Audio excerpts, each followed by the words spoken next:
importance of getting tested is huge, not only for one's own personal knowledge and health and well-being, but also in terms of stemming the tide of the epidemic in Chicago. We have several innovative programs.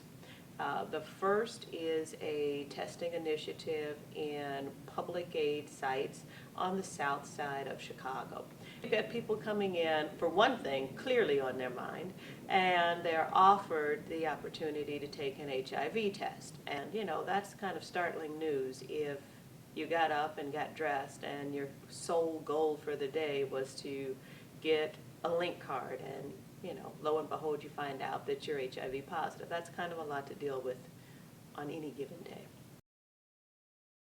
They're doing rapid testing. So they're using Aura Quick, which is basically a mouth swab.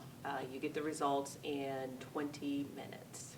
Sometimes that can feel like an eternity, the wait for the test to develop.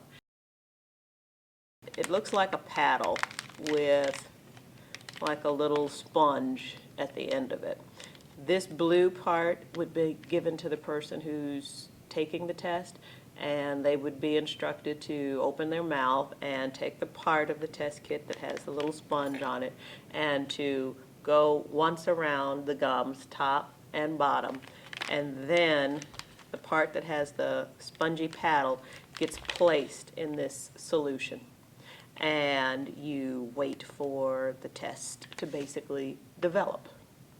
And in 20 minutes, you'll find out what your HIV status is. HIV can happen to you whether you want to accept it or not.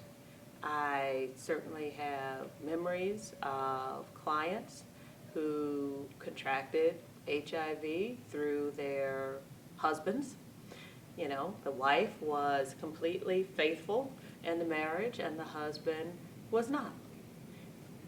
These women, whose names I will not actually share, if they could, would tell you that they absolutely believe themselves to not have any risk for HIV.